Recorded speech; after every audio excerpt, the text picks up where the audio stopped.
I just got back from seeing Fantastic Four First Steps, and I'll just get right to the point. Marvel is back. This review may go a little longer because I've got so much to say about this movie. This movie surprised me in a number of ways. I don't know if Matt Shakman and the production team are Fantastic Four fans, but speaking as someone whose first ever comic book I ever bought was a Fantastic Four comic book, and as someone who collected and read Fantastic Four for a little over 2 decades, I can say that this movie captures the spirit of the Fantastic Four better than any of the previous films. The movie doesn't get it perfectly, but it got pretty damn close enough that I felt like I was watching the Stan Lee, Jack Kirby comic book come to life on the big screen. First, I'm going to address some of the concerns I had before seeing this movie. And if you go back and look at some of my videos where I talk about the trailers, I was concerned that this movie was going to get caught up in some girl power by making Sue the leader of the team. That did not happen. Reed Richards is clearly the leader of this team. I was pissed that Pedro Pascal had been cast as Reed because I feel like he's overexposed. I think he's been in like 3 movies just in the last 2 months. And I felt like he didn't look enough like Reed. But damn, that motherfucker can act. I have to admit, I forgot at times that I was watching Pascal, and I felt like I was watching Reed Richards. Now, I still hate the fact that he didn't shave his mustache, because if he had, I think he would have pretty much nailed Reed, both in looks and in character. The writers pretty much nail Reed's stoicism from the books, his vast genius level intellect, but they also get his soft side correct when it comes to his family. I got to give it up for Pascal. And from an effects standpoint, I've always said that characters stretching on screen look silly, and I went into detail about that. But it works here because they only have Reed stretching his limbs, like his arms and legs for the most part. But it's okay. It's okay. If you limit it to his arms and legs, it reduces some of the silliness that the body, body dysmorphia or whatever you call it, brings about. And just seeing him stretch his arms and legs while he's climbing walls or swinging kind of put me in a mind of a web-slinging Spider-Man. So it didn't bother me that much. Now, I hope in subsequent FF films we can see Reed expanding his stretching capabilities. So like he was known in the comic books for saving folks from falling from the sky or from whatever reason, by contorting his body into a parachute form and grabbing the people to save them. Hopefully they can show us that, and it will look just as convincing as what we got here. Like I said, Sue is not the leader of this team, but she gets to demonstrate how truly powerful she is. And I love that because in the comic books, in the later iterations of the comic book characters, Sue was determined to be the most powerful character on the team. This was when John Byrne went in and did a reboot kind of the Fantastic Four back in the early 80s. Sue is played by Vanessa Kirby. And whenever I think of Vanessa Kirby, I think of her character in the Mission Impossible franchise, the White Widow. She's deadly but ditzy and vampy. But here, she is solid. I take away that she is a versatile and very talented actress. The trailers were edited so that she seemingly had all the momentous lines, and which is why I was worried that she was going to be portrayed as leading the team, but that wasn't the case. As a matter of fact, there's a plot point that makes sense in context of the bigger picture of this movie, why she is properly motivated to deliver some of the lines that she does, where she sounds like the leader. And that's how it was cut in the trailers, but that's not the case here. The only complaint or nitpick that I have about the Invisible Woman in the movie is that I didn't really like how the filmmakers chose to visualize Sue's invisible force fields. It looked kind of nebulous. It just looked like when you get light into your camera lens, that artifacting, sometimes you see a rainbow effect. That's kind of what it looked like, which is probably what distorting light or warping light would look like, but it just didn't look all that great to me. But it was not a deal breaker by any way, shape, or form. I've also complained in the past about how unconvincing Johnny Storm looked as the Human Torch in the past movies, but they got it right here. He looks like a guy who can ignite into flame. I'm so happy to see that. Overall, though, I thought this character was written well as a character in general, but not so much as Johnny Storm from the books. He's not exactly a playboy like he was initially in the books, but they make a point of him crushing on the female Silver Surfer. He also displays a level of intellect and maturity that Johnny didn't develop into until years into the comic books, particularly when John Byrne took them over.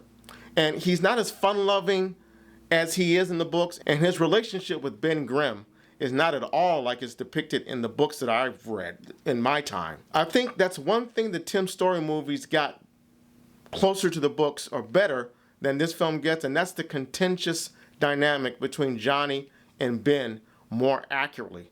It was more accurately portrayed in the Tim Story films. Ben Grimm overall was very good. He was the first thing that looked like the thing that I'm used to, that John Byrne, Joe Sennett thing, the classic thing with the eyebrows. But he also wasn't an accurate portrayal of the thing in the books either. In the books, Ben Grimm is a short-tempered brawler with a gruff, limited vocabulary, but he, at the core, has a really tender heart. And they got the tender heart part down with the character. And another thing the script adds to Ben's character is an intellect that at moments he's able to keep up with Reed. And I loved that because they added that, and it made sense because after all, Ben is a renowned pilot. He's one of the best pilots on the planet, so it makes sense that if Reed is discussing aerodynamics and flight anomalies and all that kind of stuff, Ben would in fact be able to keep up with him on those types of topics. I loved seeing that. Now, some things that I missed, I really missed that they didn't make any references to the Yancey Street gang. That was always a fun thing in the books. Ben's old stomping grounds and the gang not liking him anymore, and they always harass him when he walks down Yancey Street. Also, I predicted that we wouldn't see Ben in just his traditional blue hot pants like he's typically portrayed in the books, at least the books that I read, because, as I assume, rendering his exposed rocky torso, all that detail in his torso and legs would have been too much for the budget, I imagine. The only real complaint, and it's a personal thing, I know it was portrayed in the books. I didn't read the books at this point. I still think it was stupid, even though it was portrayed in the books. But that beard, get rid of that. It made no sense, even though they did it in the actual books, and I hated it. Even though I would have preferred the Norman Rad Silver Surfer, Julia Garner does a good enough portrayal that I got over it. Shalla was good as a Silver Surfer. There's a sequence in Deep Space where the Fantastic Four go to confront Galactus and the Silver Surfer, and that's the best sequence of the film. And seeing Shalla, the Silver Surfer, in action, surfing through lava, surfing through space, surfing through a wormhole, oh my God, that scene right there was worth the price of admission. Now this is a nitpick, but while the CGI looked pretty damn good on the Surfer, I didn't like the fact that her hair was solid. It looked like a solid silver cap on her skull because it didn't move at all. I thought that was a weird choice, but I'm guessing that the CGI artist didn't want to have to render moving silver hair for every frame and every scene. Same reason why Ben always wears his full uniform, with the exception of one brief shot to avoid rendering all of that rocky texture. My man, Galactus, right there. Amazing.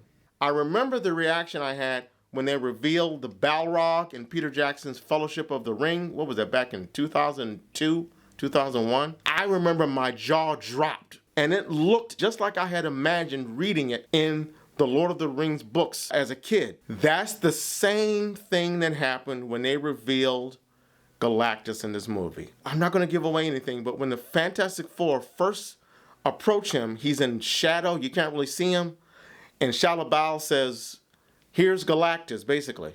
And all of a sudden, you just see his eyes light up. Oh my God. It was so great to experience that feeling again. We finally got a Galactus. But now seriously, how f***ed up is it that we get Galactus before we get Dr. Doom? But I'm not going to complain. Galactus in the books is a planet eater, but in the books he comes across as if he has a little bit of regret for doing what he does, feeding on planets and destroying them. In the books, Galactus is a master Shakespearean level philosopher. He would always pontificate on the nature of humanity. He would frequently render a soliloquy on how he is no more than the innocent whale, simply feeding on the cuttlefish, who has no choice but to eat to survive and thrive. The Galactus in this movie, however, don't give no f***s about you. He lets you know, I'm gonna eat your planet for lunch as soon as I get there unless you make me a deal. He threatens his own herald, Silver Surfer. So this Galactus is far more hardcore than in the books. The CGI looks awesome, he's huge, and he's scary. Think of Galactus kind of like the shark from the original Jaws movie, if you're old enough to remember that movie. We get a brief interaction of Galactus together with the FF. We don't see Galactus until he comes in at the third act. And that's kind of how it was with that movie Jaws. That's what made that movie, seeing the shark for the first time, all the more amazing and scary. But when we first meet Galactus, his character sets up a great moral dilemma for the team. When I mean great, I mean really juicy and something dramatic that you typically don't see in a comic book movie like this. He forces the team to make a decision that gives the film more existential gravity than you might expect to see in a superhero summer blockbuster. So the movie saves most of the action between Galactus and the FF, saves it for the third act, and shows us how the team deals with the consequences of Galactus's ultimatum and preparing for his arrival on Earth. So the fact that they don't have a lot of whiz-bang CGI action in the middle of this movie, I'm okay with that because the juicy drama and the human component works so well in this movie, in that middle act. This film looks absolutely gorgeous. Everyone has been raving about the production design. I'm raving about it as well. It's just a visual feast. This movie looks like it actually jumped off the pages of a Jack Kirby comic book. Every frame of the film is loaded with eye candy from this retro futuristic Earth. And I complained about the fact that they were on a alternate universe Earth, or I think it's Earth 828. I complained about that, but I got over that very quickly once I saw the color palette and just the design of this world, of New York and this alternate Earth. My only complaint is that the Baxter Building looked way too over-stylized for my taste. It took more of its cues from Avengers Tower, which was a lot more gaudy, but it fit for that film, for those films. In the early FF books, before FF moved into Four Freedoms Plaza, and now I'm starting to geek out on my comic book nerddom, the Baxter Building was just an inconspicuous New York skyscraper where the FF leased just the top 4 floors. And by the way, I would have loved a cameo from Willie Lumpkin, the Baxter Building mailman. If you are a geek like I am and you love Fantastic Four books, you know what I'm talking about. Now I'm going to point out some of the things that are lacking in this movie. Now I understand why they chose not to include a full origin story in this movie because, much like Spider-Man and Superman, we've seen it in previous movies. But this movie tries to placate us for not doing a proper origin by placing the story 4 years after the Fantastic Four have come to be, and they show us flashback newsreels at the beginning, and they're very well done and clever. They show us newsreels about how they got their powers. It's very efficient. The problem is, and this was one of my biggest problems with the movie, I would like to see how these 4 people dealt with the onset of their powers, especially Ben Grimm. These 4 people experience cosmic radiation, and they crash, and right there, all 4 of them are together and these powers start to manifest. That would have made for some good human drama or human dramatic content to see how they deal with that. And it would have weighted the movie even more. So I think the filmmakers would have done a really good job of showing how a human being has to deal with being transformed into a rocky, monster-like creature. That human element is not really dealt with in this film. And even though this movie does an amazing job of delineating these characters and getting us invested in them, it leaves some of the potentially best dramatic stuff out by not showing them dealing with their newfound powers. So in the movie, what was it, in 2015, Josh Trank made this abortion of a Fantastic Four film, the Fan-4-Stick. I applaud him for giving us scenes, some of them horrific, in showing us how these people deal with these newfound powers, which is essentially a traumatic experience. But now that movie went a little too far, plus it sucked in every other aspect. Some parts of the story are definitely rushed. In the Superman movie, I noted how quickly the crowd turns on Superman. They immediately believe Luthor's message about Superman and his parents. Maybe you haven't seen that yet, so I won't spoil that. That crowd turns on Superman instantly when they hear Lex Luthor deliver the truth about Superman and his parents, about his heritage. There's a similar situation here where Reed informs the public at a press conference about Galactus. They went to visit Galactus, they tried to negotiate with him, and the public wants to know what happened. Is he coming? What's going on? When Reed reveals what Galactus's true intentions are, I'm not going to give anything away, but immediately the public turns on the Fantastic Four right then and there, even though we're shown at the beginning part in the first act of this film how much the public adores them. Thank you! Thank you, Fantastic Four! That was a little hard to swallow. Shallow Bow, she gets a little backstory, but not much. The presentation of her backstory serves as mainly just setup to explain her actions in the third act, but it's not enough for the payoff we get as a result, and the filmmakers again miss a great opportunity to give us some potentially great human drama to see what Shallow Bow sacrificed in becoming the Silver Surfer for Galactus, and how she deals with the decision she makes in the third act, which caps off her story arc for this film. Now, I said that parts of the film feel rushed, and this is definitely one of those moments. What she does in that third act, which I won't reveal, has major repercussions, but it happens way too quickly, kind of out of nowhere, and is resolved way too quickly. I felt robbed that we didn't see a fully satisfying resolution for her character. Also, there's something that happens during the climax of the third act, which plays a little too much like Deus Ex Machina, where a character is in a grave situation and something happens to relieve that character of that situation. And even though it potentially makes sense as FF comic book canon, I'm not going to say what it is, it just seems kind of last minute when watching it on the big screen. It's kind of silly the way it builds, and it just happens. It just feels like, okay, let's wrap this up. I mean, when I'm watching it, I'm like, I know what's going to happen. Can we cut some of this down? So that was kind of a bad moment. I also question if what we see happening in that moment was actually derived from the comics, but it was definitely an eye-rolling moment. It also was a kind of a precursor to what we're going to see from one of the characters in a future Fantastic Four movie. The last thing I'll bring up that absolutely does not work, and I can't believe that they phoned this in when they did such a great job on everything else, is the Mole Man. That was the biggest letdown of the movie. What he contributed to the plot was not that substantial. He's just played as a fat, goofy guy. The Mole Man was created in the 60s where things were a lot sillier, not so heavy and weighty. And he was a silly character, but he still was a threat. And this guy, he just played as comic relief. Having said all that, this movie does far too many things right for any of the negative things to spoil the movie for me. Even Michael Giacchino's score has a retro, corny vibe, which is just great, with the chorus of Fantastic Four.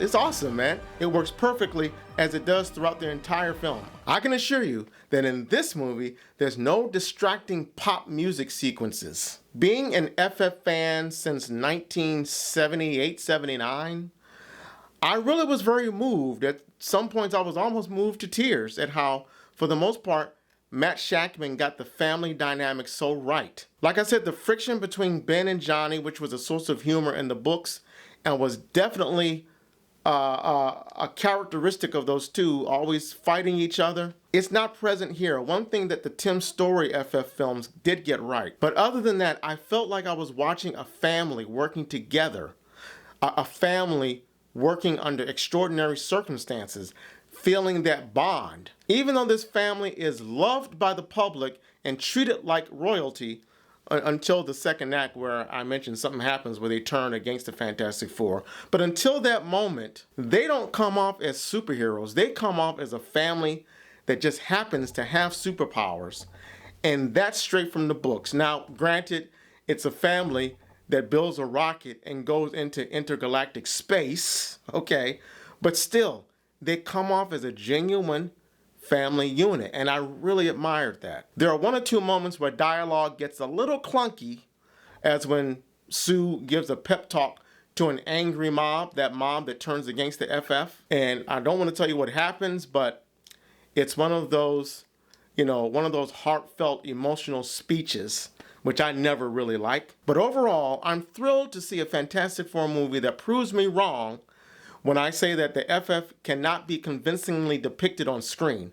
I never thought I'd see a superhero movie that would have me as invested or as drawn into the characters and their story conflict like a Winter Soldier or Civil War, like this movie did. Now, this movie is not on the level of those films, which were much more action-driven. Honestly, you don't get a lot of balls-to-the-wall action scenes here, but this movie, like those movies as well, gets you hooked from the strength of the characters, their dynamic as a team and a family, the outstanding visual design and palette, and the commitment of the actors, especially Pascal and Kirby. I'm giving this movie 4 out of 5 reels, and I rarely do that. It's easily the best superhero movie since Deadpool and Wolverine, since Doctor Strange, Multiverse of Madness. Yes, I like that movie. I'd even say arguably one of the best since Endgame.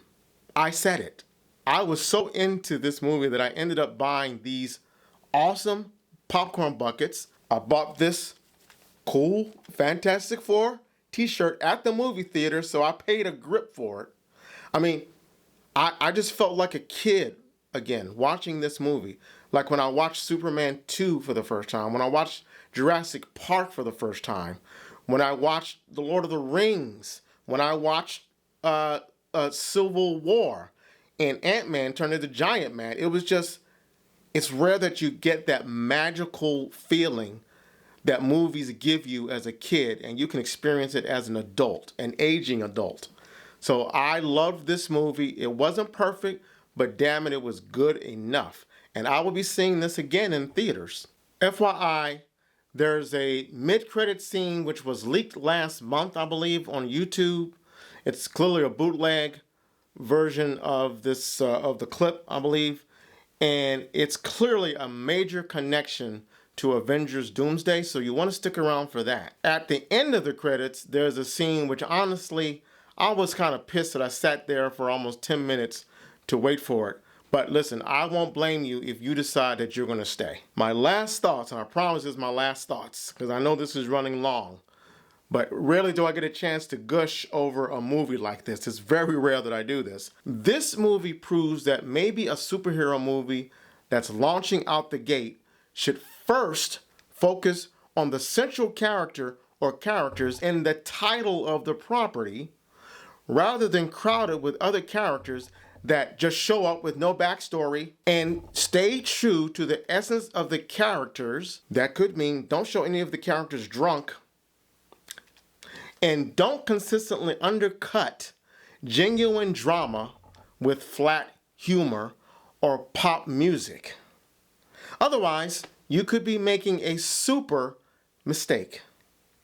That's the martini. Guys, go see this movie. Hopefully you like it as much as I did. But all of the other YouTube clips that I've seen, not a lot, but the ones that I have seen, is getting positive feedback. Please do me a favor. Take time to click that like button, share the video, hit subscribe. If you're a fan of Fantastic Four and you see a lot of people being negative about this movie, spread this video around, please, all right? Okay, guys, I will talk to you soon. Take care.